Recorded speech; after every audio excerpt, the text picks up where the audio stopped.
It all started like the movies she used to watch alone on Sunday afternoons, wrapped in a blanket, her heart full of hope. He came into her life like a fresh breeze over old scars. He had a gentle smile, an engaging way of speaking, and said he had never met anyone like her. Her, the woman who had once cried in strangers' bathrooms, who collected misunderstood silences, who tried to hide marks in the mirror, marks not only on her skin but in her memory. At first he was attentive, the kind of man who calls just to hear your voice, who holds your hand firmly, as if to say, "I'm here." And she believed him. Believed with the kind of faith only someone who's been rejected can have. She believed because she wanted it to work, because she was tired of being strong on her own. The proposal came like a dream, simple, yet full of intention. He knelt before her in her grandmother's garden and promised a life together. She said yes with tears in her eyes and a tightness in her chest, not from fear, but from gratitude. For the first time, she felt like her story could have a beautiful chapter, but his gaze began to change. Slowly, almost invisibly, in the little things, in how he looked at other women on the street, in the way he commented on bodies he saw on TV, in the sweet way he'd say she would look so much better if she lost just a little weight. He said it like he cared, but she felt the hidden blade behind every word. She started avoiding changing clothes in front of him. She began asking more often, "Do I look okay like this?" He would laugh, said it was just in her head. But he never reassured her with his eyes, never with his touch, never with a silence that comforted. With time, the comments became public. He'd tell funny stories to his friends and use her as the punchline. He joked about how hard it is to date someone who doesn't care about the gym. He laughed, expecting her to laugh too, and she did. Because what else could she do? She laughed because denying that pain would mean admitting it existed. His eyes began to measure, to compare, to judge, and without realizing it, she began to shrink, to cut her own worth in half just to fit the image he claimed to love. But love that demands you to distort yourself isn't love. It's a frame for a wounded ego. She started to think maybe she really was the problem, that he just wanted to help her be better. After all, that's what he said. "You're beautiful, but you could take better care of yourself." And she absorbed it, like a plea for love, and lost herself trying to please him. Started dressing the way he liked, eating less, hiding more. His eyes began to measure, to compare, to judge. And without realizing it, she began to shrink, to cut her own worth in half, just to fit the image he claimed to love. But love that demands you to distort yourself isn't love. It's a frame for a wounded ego. But there was something in his eyes, something that didn't match care. It was judgment disguised as concern, disgust masked as advice, contempt hidden in smiles. And still, she stayed. Because he was good in other ways. Because his family seemed to like her. Because for a few moments each day he was sweet again. Because there were plans, rings bought, invitations sent. Because deep down, she still believed he was just bad with words, that he didn't know how to show love the right way. But the truth was in his eyes, and his eyes no longer saw her the same, no longer with tenderness, but with criticism, with impatience, with a silent expectation for her to become someone else, someone he imagined, not the woman she truly was. She began to change without noticing, stopped wearing her favorite dress because he thought it was too much, stopped smiling wide because he said her smile was too big, stopped voicing her strong opinions because he said she was too intense. Little by little, she faded within herself, became a filtered, molded, edited version, not out of freedom, but fear. Fear of not being loved. And when the gaze changes, the heart feels it, even without words, even without wanting to admit it. That's how the dream engagement began to unravel, not through fights, not through betrayal, but through the eyes of a man who no longer saw beauty in the woman he claimed to love, to believe she was still enough, because for her, love meant enduring. But in this case, enduring what? The pain, the disguised contempt, the loss of herself? She didn't know, not yet. But that doubt was the first sign something inside her was waking up. The room was glowing with soft golden lights. There were flowers on the table and smiles scattered through the air. It was meant to be the happiest night of her life, the engagement dinner. Friends, family, loved ones all gathered to celebrate love. She wore a light blue dress she had carefully chosen, modest, elegant, the kind of dress that hugs and protects, that tries to hide insecurities, that softly says, "I'm ready." But inside, her heart was already trembling. That night, she didn't want to impress. She wanted to belong. She wanted to feel like that space, that future, that story, was truly hers. That she wouldn't have to explain herself anymore. Wouldn't have to shrink. Wouldn't have to justify her own body. Dinner was served. The toasts began. And he, the groom, stood up to make a speech. He picked up his wine glass, cleared his throat like someone about to say something meaningful, and the room fell silent in anticipation. She looked at him with pride, though her hands were cold. This was the man she chose to share her life with. The man she prayed for. The man she gave her heart to, even with fear. Then he began to speak. Charming. Charismatic. He talked about how they met. Their first conversations, their trips together. People laughed.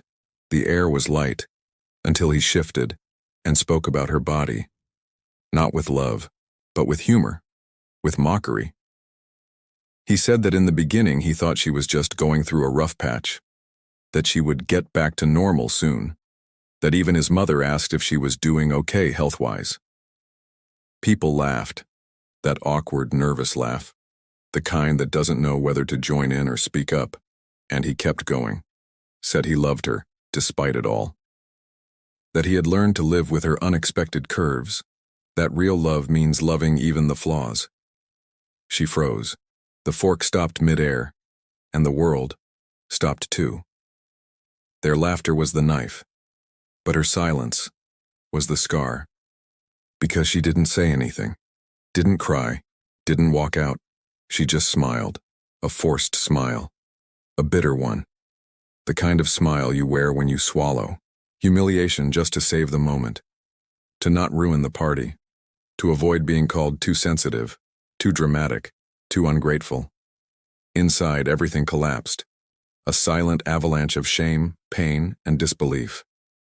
She looked at him and thought, why would you do this to me? Why here? Why in front of everyone? She knew. He had never truly loved her. Not in the way that sees beauty, where the world sees flaws. In that moment, she realized she had always been a frame, a role, a placeholder for the image he wanted to show off.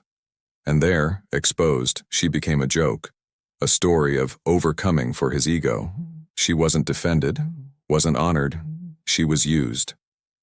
And her eyes, once bright, now searched for the nearest exit, an escape, a hiding place, any excuse to disappear. Because nothing made sense anymore. Not the applause that followed. Not the awkward hugs. Not the fake smiles from friends. The pain ran deep. Because it wasn't just about her body. It was about everything she had believed. The hope she had invested. The trust she had offered.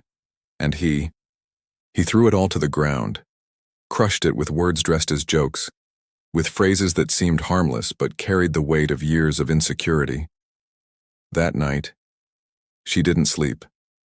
She sat at the edge of the bed, staring at her reflection, trying to understand if she was the problem, trying to remember when she started accepting so little, when she forgot she deserved respect, affection, love without mockery.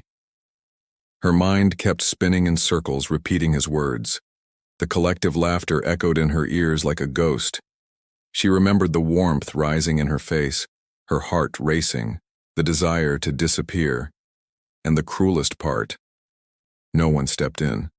No one stood up to say, that's not okay. Not even the closest ones.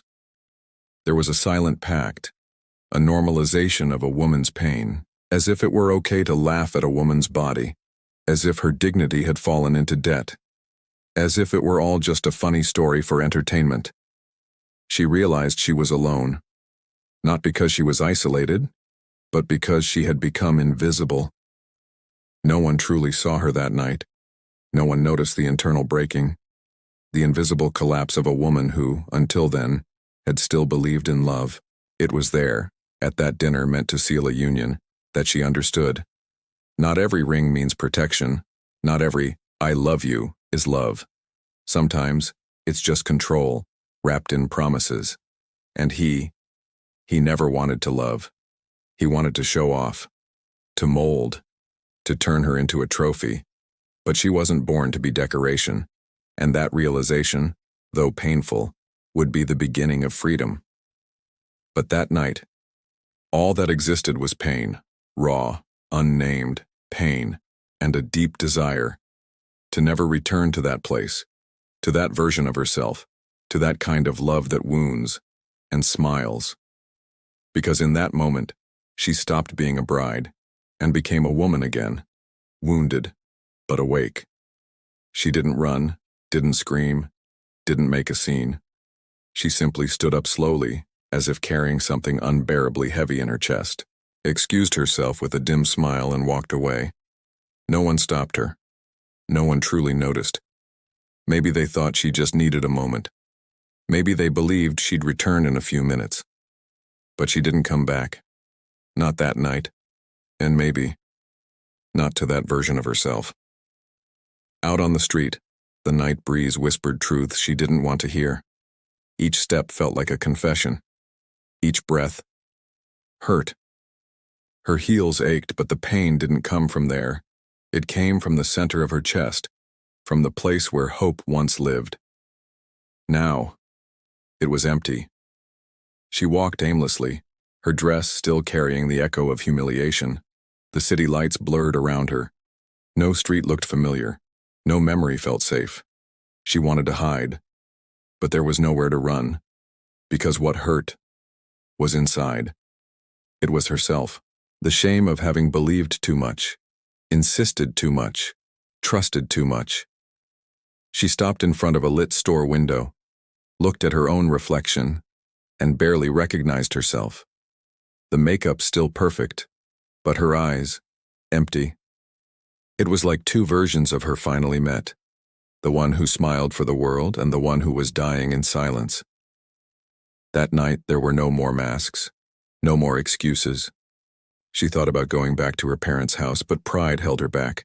She didn't want questions, didn't want advice, she just wanted to vanish, to be forgotten for a while, to simply be herself, without proving anything to anyone.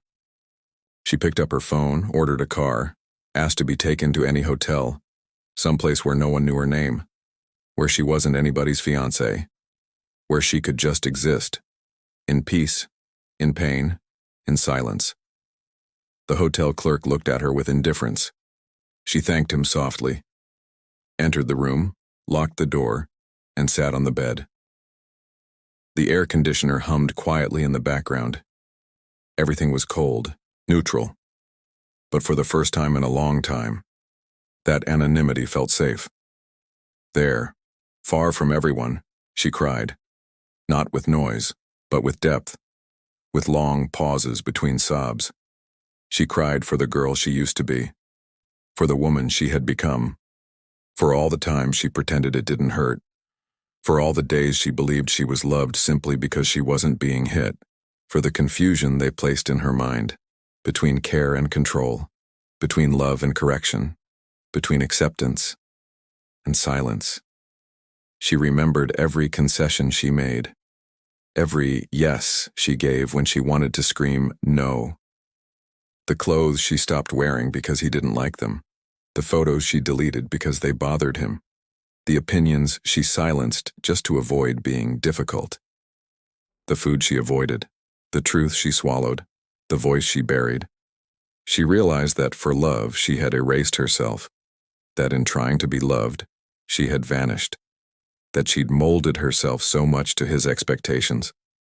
She forgot what it meant to be whole, and the cruelest part, he never apologized, never acknowledged his wrongs. He just said, it was a joke, that she was overreacting, and that hurt even more. Because there are wounds that can't be healed with excuses. There are pains that won't go away with empty apologies. And what she felt was the pain of being betrayed, not by an enemy, but by someone she called love, someone she trusted with her heart. She looked at her own hands and wondered, when did I start losing myself? When did I accept less than I deserved? When did I start believing that love meant enduring, that happiness was about surviving, that respect was a luxury, that being loved was a privilege for others? And ironically, in that solitude she chose, a faint light began to rise. It wasn't hope, not yet. It was just an empty space. But sometimes it's in the empty space where God speaks. In exhaustion, he begins. In pain, he plants something new. That night there were no comforting words, no prayers, no music, only silence. A deafening silence that whispered, enough. Enough of shrinking, enough of accepting scraps, enough of smiling to hide the pain, enough of hiding. And though she didn't know it yet, that silent escape was where the healing would begin. Because sometimes, when everything falls apart, that's when the soul finds space to rebuild. But in that moment, she just wanted to disappear, because it still hurt too much, because it was still too soon to see hope. She fell asleep, not to rest, but to forget. Just for one night. She wanted not to feel, not to remember, not to exist. And ironically, it was in that desire to disappear that God began to write a new chapter, a chapter of healing. That would take time. But it had begun in silence, in a dark room of an unknown hotel, with a woman broken but not destroyed. She picked up her phone, ordered a car, asked to be taken to any hotel, someplace where no one knew her name, where she wasn't anybody's fiancé, where she could just exist, in peace, in pain, in silence. The hotel clerk looked at her with indifference. She thanked him softly, entered the room, locked the door, and sat on the bed. The air conditioner hummed quietly in the background. Everything was cold, neutral. But for the first time in a long time, that anonymity felt safe. There, far from everyone, she cried, not with noise, but with depth, with long pauses between sobs. She cried for the girl she used to be, for the woman she had become, for all the time she pretended it didn't hurt, for all the days she believed she was loved simply because she wasn't being hit, for the confusion they placed in her mind, between care and control, between love and correction, between acceptance and silence. She remembered every concession she made, every yes she gave when she wanted to scream no. The clothes she stopped wearing because he didn't like them, the photos she deleted because they bothered him, the opinions she silenced just to avoid being difficult, the food she avoided, the truth she swallowed, the voice she buried. She realized that for love she had erased herself, that in trying to be loved, she had vanished, that she'd molded herself so much to his expectations. She forgot what it meant to be whole, and the cruelest part, he never apologized, never acknowledged his wrongs. He just said, it was a joke, that she was overreacting, and that hurt even more. Because there are wounds that can't be healed with excuses. There are pains that won't go away with empty apologies. And what she felt was the pain of being betrayed, not by an enemy, but by someone she called love, someone she trusted with her heart. She looked at her own hands and wondered, when did I start losing myself? When did I accept less than I deserved? When did I start believing that love meant enduring, that happiness was about surviving, that respect was a luxury, that being loved was a privilege for others? And ironically, in that solitude she chose, A faint light began to rise. It wasn't hope, not yet. It was just an empty space. But sometimes it's in the empty space where God speaks. In exhaustion, he begins. In pain, he plants something new. That night there were no comforting words, no prayers, no music, only silence. A deafening silence that whispered, "Enough. Enough of shrinking. Enough of accepting scraps. Enough of smiling to hide the pain. Enough of hiding." And though she didn't know it yet, that silent escape was where the healing would begin. Because sometimes, when everything falls apart, that's when the soul finds space to rebuild. But in that moment, she just wanted to disappear, because it still hurt too much, because it was still too soon to see hope. She fell asleep, not to rest, but to forget. Just for one night. She wanted not to feel, not to remember, not to exist. And ironically, it was in that desire to disappear that God began to write a new chapter, a chapter of healing. That would take time.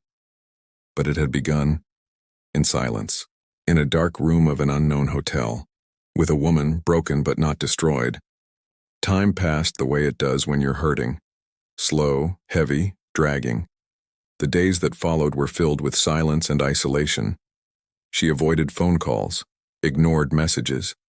She had no explanations to give, and deep down didn't want to give any.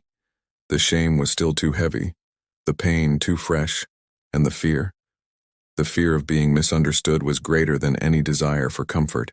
In the small town she had chosen to hide, there was an old church with wooden pews and dusty stained glass windows. She walked past it every day, but never had the courage to enter. She could hear the hymns from afar, soft voices singing promises that felt too distant for someone like her. But on that Sunday morning, without knowing why, she walked in. She sat on the last bench, head down, like someone who didn't want to be seen. The pastor's words echoed, but she didn't hear them. She was trapped inside herself, reliving every word he had spoken, every laugh from the crowd, every moment she tried to believe she deserved that love. She was there, but she was far, until she felt a hand on her shoulder. It was an elderly woman, a face marked by time, deep eyes, trembling hands, yet firm. She didn't ask her name, didn't want any details. She simply sat beside her and said in a soft voice full of conviction, "You are not what he said. You are God's masterpiece." Those words entered like a whisper, but echoed like thunder. She didn't know how to respond. She just cried like someone receiving a hug after years of rejection, cried like someone finally being seen, truly seen, for the first time. And the old woman, without asking a thing, continued, "I was once hurt too, by someone who claimed to love me. I was mocked too. I also thought I was worth nothing. But one day God reminded me who I was, and I want to remind you too." It felt like this woman had been sent there, to that wooden bench, just for her. Not with cliches, not with empty promises, but with truth, with faith, with experience, with presence. The presence of someone who had walked through the valley and survived. The woman kept speaking. "You were created in the image of the Creator. You are not leftovers. You are not a mistake. You are not too much. You are a promise. And no one has the right to mock what God made with so much love." She felt her body tremble, as if that truth had always been inside her, just waiting for someone from the outside to awaken it. She didn't say a word. She simply held the old woman's hand tightly, and for the first time in weeks, she felt something close to peace. That unexpected visit didn't last more than a few minutes, but it became a turning point, because the woman who had entered that church was made of shame, and the one who left was made of memory, a memory of who she was before being reduced, before being reshaped, before being treated as if she were not enough. The old woman never knew, but she had planted a seed a seed of a new beginning, a memory of identity, a reminder that no one can steal the worth of someone already validated by God, that human humiliation doesn't erase divine design, and that scars aren't flaws. They're marks of survival. That afternoon, she returned to the hotel changed, still hurting, still healing, but with a spark, a flicker, a breath. She whispered a timid prayer, almost silent, but sincere. And sometimes, that's all God needs, an honest whisper to begin restoring. She still didn't know what to do with all of it, but she knew one thing. She wasn't the same anymore. Something inside her had come back to life, and it was just the beginning. Days turned into weeks, weeks into months, and in the silence that surrounded her, she began to rediscover herself. The pain didn't vanish, but it changed, from an open wound to a firm scar, from a muffled scream to a quiet prayer, from despair to a fragile but growing faith. She started walking through the streets with calm, looked at herself in the mirror without looking away, began listening to old songs she had stopped playing, because he said they were too depressing. She cooked her way again, slept with the light on if she wanted, took up space without asking for permission. Therapy brought words where there had only been confusion. Church gatherings opened windows of affection where there had once been only walls. She didn't rebuild overnight, but each step was a restoration, a giving back of her story, her voice, her body. And then, when she had finally learned to live without him, he showed up. It was a simple afternoon, clear skies, warm breeze. She was leaving a small Bible study group, still carrying her Bible in her bag, her heart at peace, when she saw him standing across the street. Time seemed to have caught up with him harshly. He was thinner. His once proud eyes were now sunken, lowered, almost timid. He waved. For a second she hesitated, but crossed the street. He started by saying he didn't want to bother her, that he just needed to say something he had held in for a long time. He spoke slowly, choosing his words like someone walking on broken glass. He said he had no idea how deep his actions had cut, that he thought it was just a joke, that he never imagined how much it would hurt her, that he had been immature, selfish, that he didn't know how to love. She listened, without rushing, without interrupting, without breaking eye contact. But her face wasn't the same. There was calm where there used to be anxiety. There was strength where there used to be a need for approval. When he finished, she paused. A long silence. Then she spoke. Firm, but kind. The problem wasn't what you said. It was what you revealed. He didn't understand at first. He blinked, confused, so she continued. You didn't mock my body. You showed that you never truly saw me. That my worth to you depended on what others approved of. That you loved me, only as far as I fit your mold.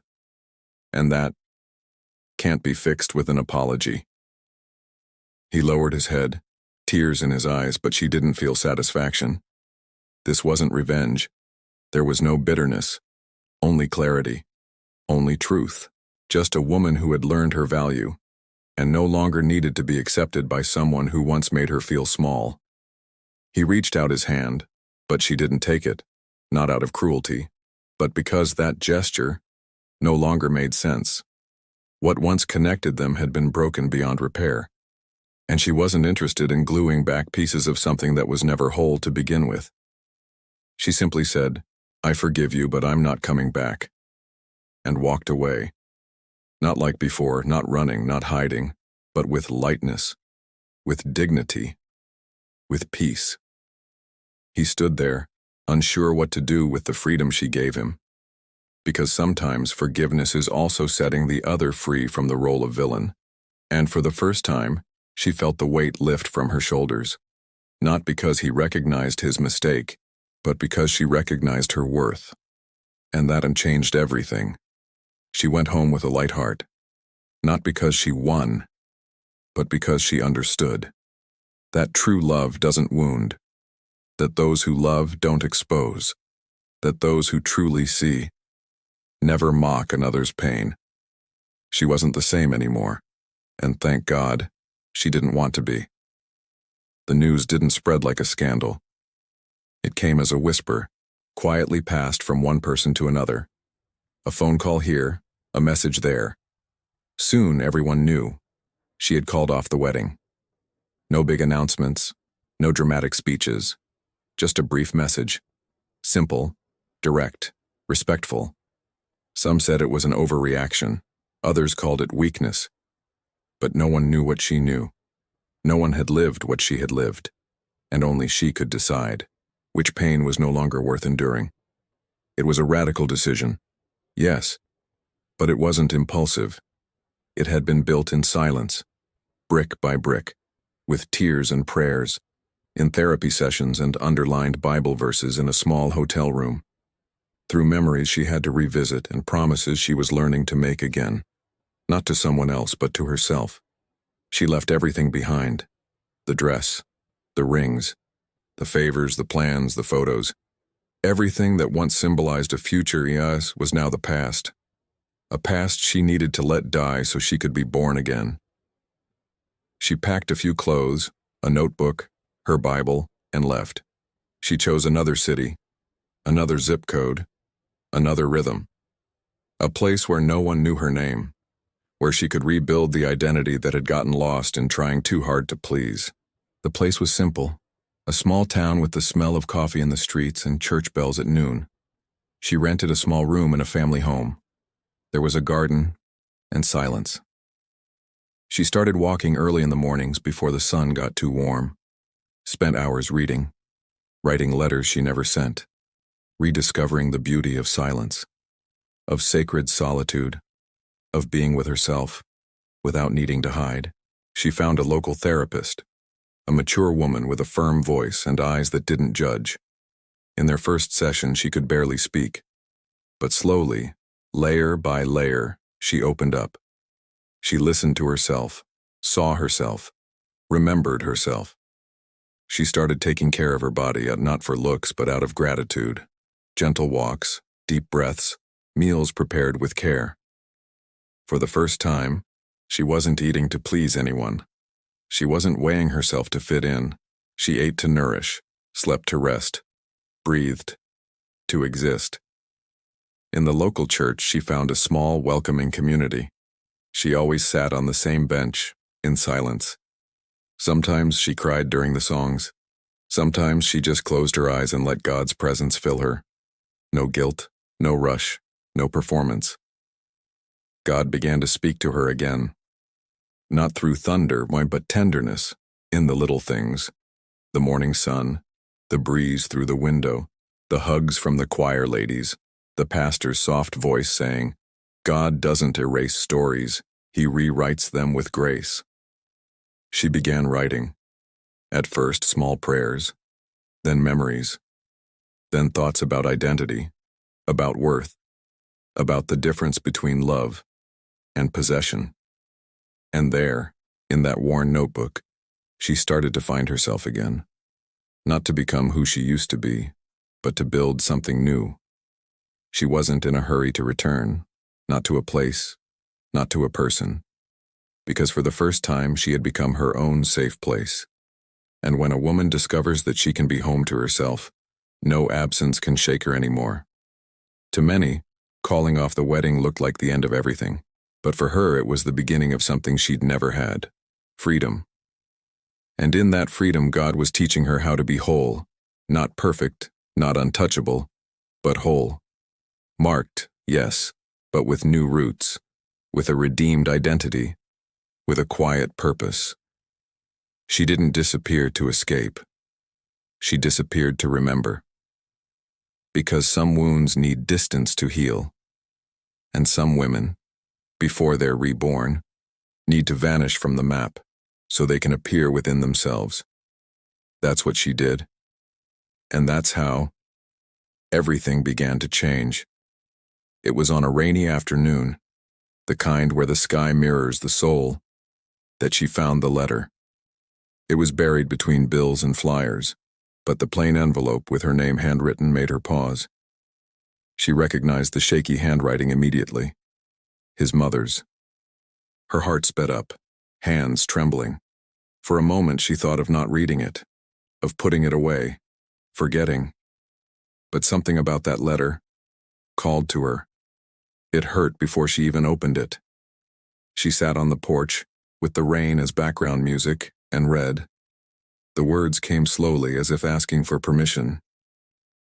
Dear, I'm not writing to justify what happened, only to share something that might help you understand. She said she didn't know all the details, only that the wedding was canceled, that her son was changed, weighed down, quiet, that he was never the same. She wrote about his childhood, how he grew up hearing harsh words, how his father called him weak, useless, too emotional, how he learned early on that feeling was wrong, that crying was weakness, that affection made him vulnerable, and how he tried to bury all of it with control, with jokes, with arrogance. She read, tears falling silently. Not out of pity, but understanding. Suddenly, the puzzle made sense. The absences, the forced laughter, the coldness masked as maturity. It didn't excuse what he did, but it explained it. He told me he never loved anyone like he loved you, but he didn't know how to show it. He was afraid of being seen, afraid of being small. So he made you feel small too, just so he wouldn't be alone. Those words pierced her, because she knew fear. She knew what it meant to carry unresolved pain. And more than anything, she knew that many men hurt, not out of hate, but out of fear of truly loving. The letter ended with a simple, almost childlike request. If there's still room, forgive him, not to go back, but to set him free. And at the bottom it read, with respect and sorrow, the mother of a man still learning how to become one. She sat there for a long time. The rain had stopped, but inside, it still drizzled. Not sadness, but clarity. Strangely, she had already forgiven, already let go, already moved on. But somehow, that letter brought a healing she didn't know was still missing. Not because he deserved it, but because she did. She deserved not to carry the guilt, not to question her pain, not to doubt what she had lived. That letter didn't erase the past, but it lit parts of it with a new kind of light. A light that didn't excuse the wound, but acknowledged the brokenness of the one who caused it. And that was redemption, not of the relationship, but of the memory, the story, what was real, even when it hurt. She folded the letter gently, not to remember him, but to remember herself, a woman who was wounded and but didn't grow bitter, forgotten, but who remembered herself, who heard a request for forgiveness, and understood that real love can also let go without returning. And once more she chose to forgive, again, with maturity, with faith, with the certainty that even if love started wrong, she would choose to end it right, whole, free, at peace. Parte 3. Time passed, and like all time that is truly lived, it didn't just heal, it transformed. She was no longer the woman she used to be, not the one who hid behind forced smiles, not the one who ran just to avoid feeling. Now, there was a new peace in her eyes, a quiet strength in every gesture. Her faith wasn't loud, but steady, and her soul, once full of cracks, was now solid ground where she could rest. It was during a simple midweek service that the past returned, quietly. She was sitting near the front, singing softly, eyes closed. She felt the presence of God like an invisible balm. And then, after the prayer, as the lights came on, she saw him, standing at the back of the church, alone, thinner, aged, more real. The man who once made her bleed with words was now standing before the altar, not as someone who owned the space, but as someone carrying the weight of his own silence. She saw something in his expression, that only those who've been through the valley recognize: brokenness. He didn't smile, didn't rush toward her. He waited, like someone who respects, who knows they've caused too much pain to ever move in haste again. She approached slowly, not out of duty, but conviction. There was no bitterness in her heart, only a kind of mercy that doesn't come from reason, but from grace. He was the first to speak, a low voice, almost a whisper. "I didn't come here for you. I came for me. Because I had to lose everything to understand what love really is. And I had to meet shame before I could find God." She didn't respond right away. She looked into his eyes and recognized the pain, not the shallow kind of regret, but the kind that comes from being confronted by yourself, the kind that comes when your own pride finally tears you apart. And there, in that sacred space where words were no longer necessary, she did something she never imagined. She reached out her hand. They sat together on the wooden bench, side by side. He spoke of the years that followed, the mistakes that repeated, the emptiness that grew. He spoke of the nights he remembered her and what he had lost.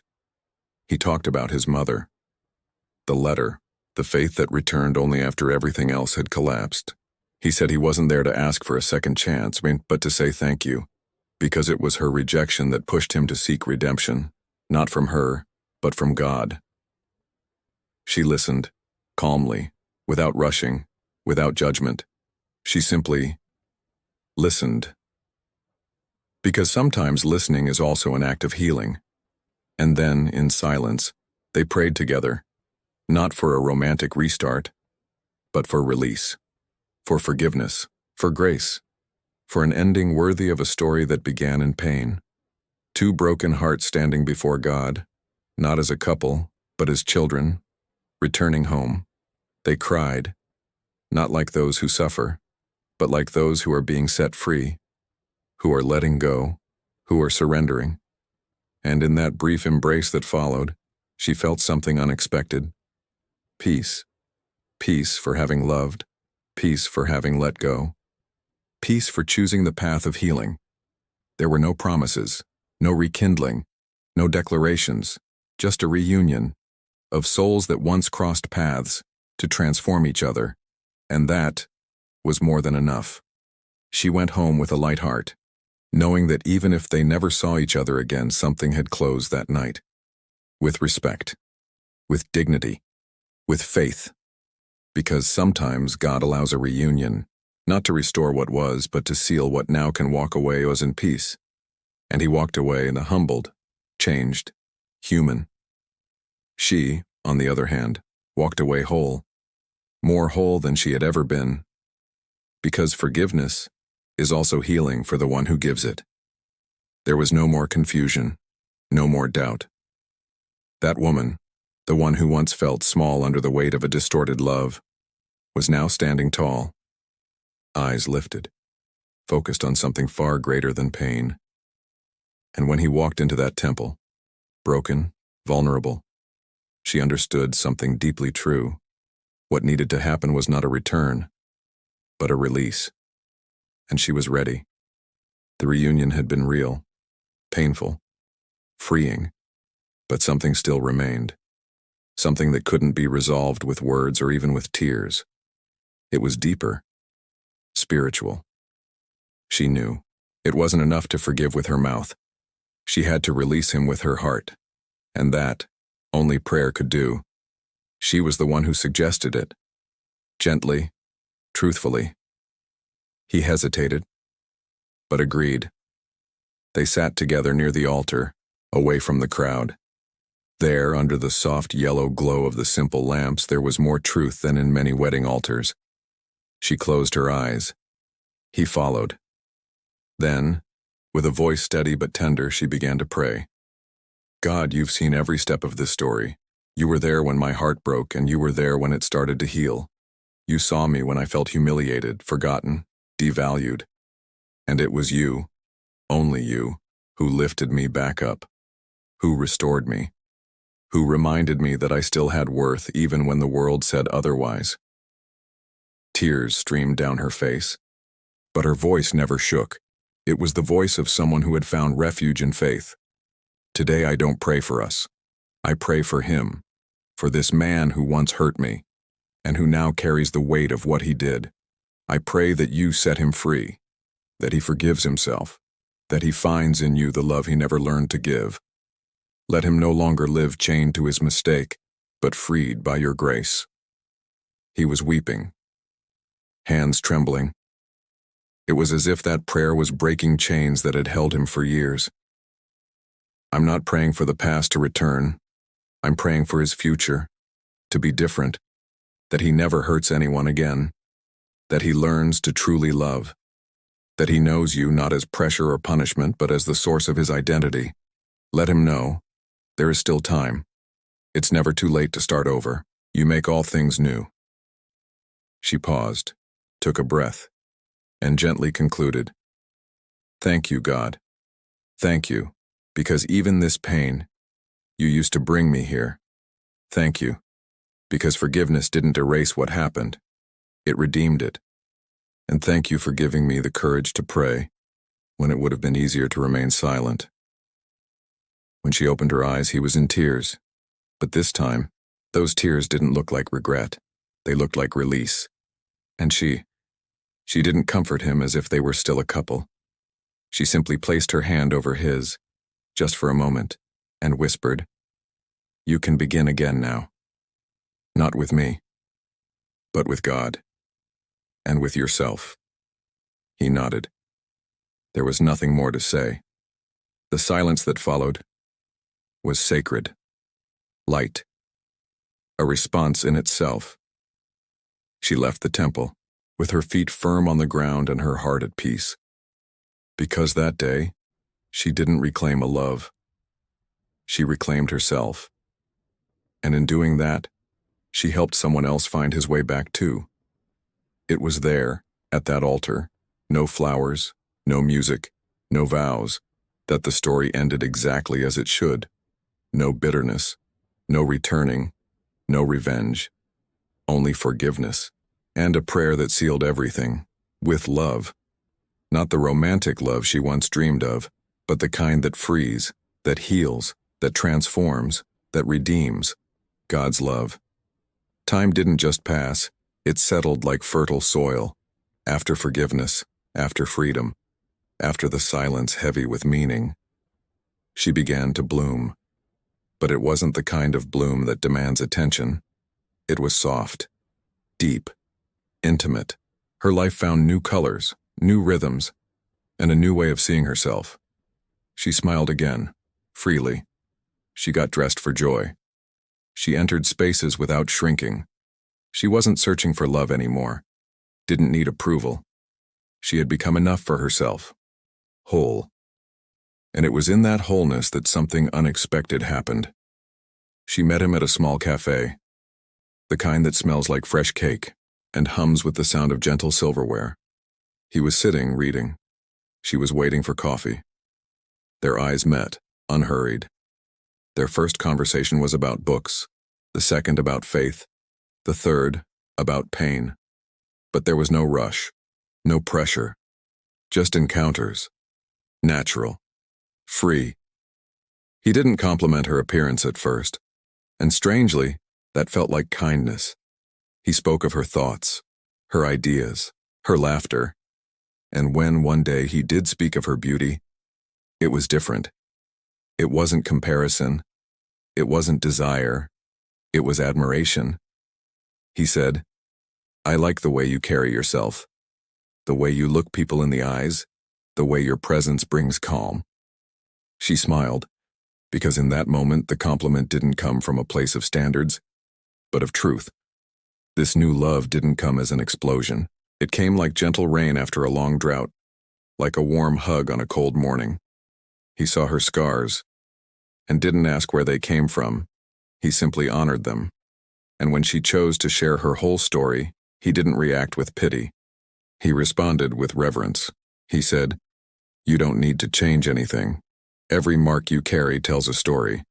and I want to love all of them." She didn't respond with words, but her eyes. They said everything. Gratitude. He didn't want her to mold, didn't want her to perform.